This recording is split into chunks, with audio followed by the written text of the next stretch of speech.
Hi, it's me again, I'm back.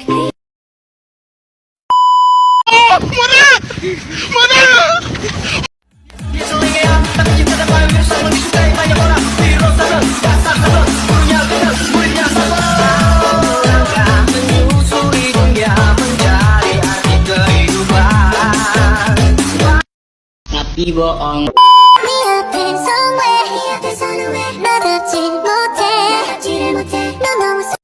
Assalamualaikum warahmatullahi wabarakatuh.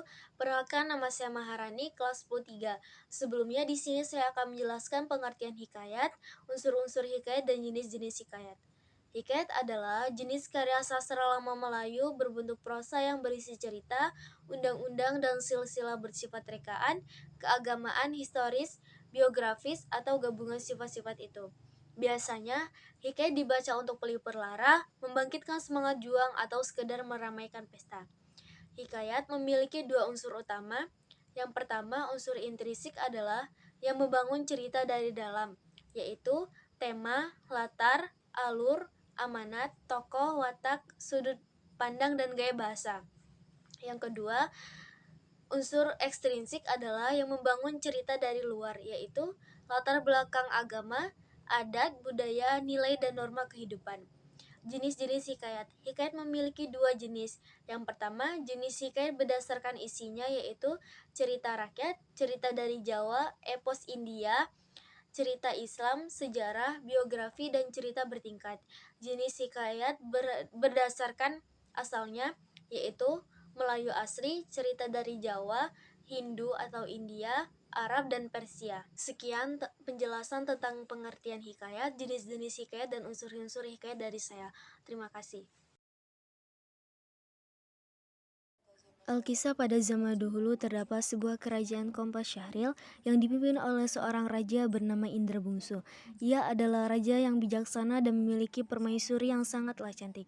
Parasnya bernama Putri Siti Kendi. Tersebutlah perkataan seorang raja. Wahai Adinda, lamanya rumah tangga yang kita jalani membuat Kanda bahagia. Namun Kanda juga cemas akan kita tak kunjung diberikan momongan sebagai ahli waris kerajaanku ini.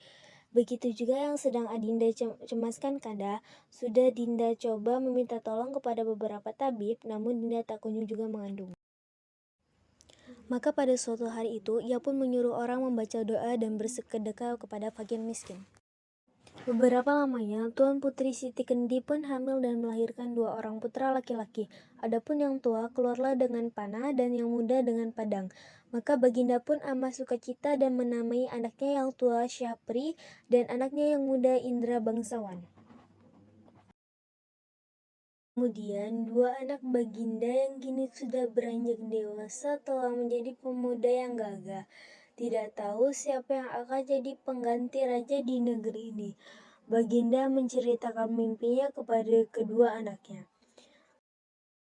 Anakku, semalam ayahanda bermimpi bertemu seorang pemuda yang membawa bulu perindu. Ia memainkannya dan bunyi yang dihasilkannya itu membuat hati ayahanda sangat tentram. Lalu pemuda itu berkata, barang siapa yang dapat mencuri bulu perindu yang dipegangnya, itu ialah yang patut menjadi raja di dalam negeri ini. Setelah mendengar kata-kata Baginda, Syapri dan Indra Bangsawan bermohon pergi mencari bulu perindu itu.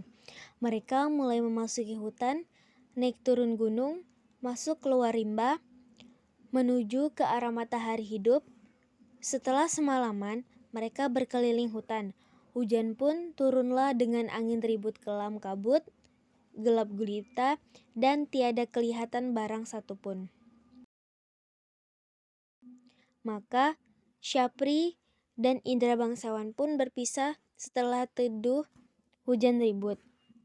Mereka pun pergi saling cari-mencari satu sama lain.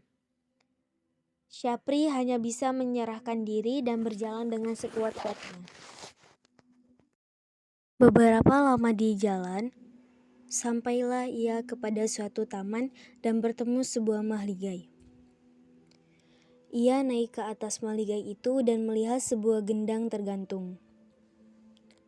Gendang itu dibukanya dan dipukulnya. Tiba-tiba ia mendengar seorang yang melarangnya memukul gendang itu. selamatkan aku. Tolong keluarkan aku dari gendang ini. Tolong, siapapun itu, tolonglah aku. Syapri yang terkejut mendengar suara itu langsung mengambil pisau dan ditorehnya gendang itu. Maka Putri Ratnasari pun keluarlah dari gendang itu. Putri Ratnasari pun menceritakan bahwa negerinya telah dikalahkan oleh Garuda. Itulah sebabnya ia ditaruh orang tuanya dalam gendang itu. Dengan suatu cembul, di dalam cembul yang lain ialah perkasa dan dayang-dayangnya. Tak selang lama, datanglah Garuda itu. Ia membusurkan panah beberapa kali dan akhirnya Garuda itu pun mati. Setelah kejadian itu, Syapri jatuh cinta kepada Dewi Ratnasari. Mereka menikah dan Syapri duduk dengan berkasih-kasihan dengan Putri Ratnasari sebagai suami istri. Sedangkan Indra Bangsawan, ia mulai mencari kakaknya setelah terpisah oleh angin topan. Ketika Indra Bangsawan berjalan ke arah barat, ia menjumpai rumah kecil dan mulai menghampirinya. Alangkah terkejutnya, ia mulai bertemu seorang nenek. Segera menghampirinya dan menanyakan bahwa ia sedang mencari kakak dan sebuah bulu perindu. Mendengar bahwa Indra Bangsawan sedang mencari bulu perindu, ia pun memberitahu bahwa ialah yang memiliki bulu perindu yang dicarinya. Namun nenek tua itu mengajukan syarat, apabila kau menginginkannya, kau harus menyelamatkan rakyat di negeri Antabaranta. Indra Bangsawan bertemu dengan nenek tua di lorong Anta. Nenek itu bercerita tentang negeri Antabaranta yang dipimpin oleh Raja Kabir, dan ia harus menunggu Raja Kabir membuat sayembara, maka ia akan menjadi suami putrinya, Dewi Kumalasari. Setelah menyetujui syarat dari nenek tua itu, ia bergegas pergi ke negeri Antabaranta dengan menunggangi seekor kuda yang diberikan oleh nenek tua itu. Setelah Indra Bangsawan sampai di tempat tujuannya, ia mengatakan kepada pengawal bahwa ia yang akan membantu melawan sang raksasa. Setelah berulang kali Indra Bangsawan membusurkan panah, akhirnya ia berhasil membunuh sang raksasa itu. Setelah sayembara, Raja Kabir pun lalu menikahkan putrinya dengan Indra Bangsawan yang dilaksanakan selama 7 hari 7 malam. Selesainya pernikahan itu, Indra Bangsawan berencana mengambil bulu perindu dan kembali ke negeri Kobat Syahril dengan mengajak istrinya. Setelah meminta izin dari Raja Kabir, ia mendatangi lorong Antabaranta. Sebelum ke Kobat Syahril, setibanya di lorong Antabaranta, nenek itu menyerahkan bulu perindu yang diinginkan oleh Indra Bangsawan. Setelah mengambil bulu perindu, mereka melanjutkan perjalanan ke negeri Kobat Syahril. Di sana ia disambut oleh Raja Indra Bungsu dan Permaisuri Siti Kendi. Pada saat itu pula Indra Bangsawan menyerahkan bulu perindu kepada raja. Maka raja mengumumkan bahwa Indra Bangsawanlah yang akan menjadi penerusnya.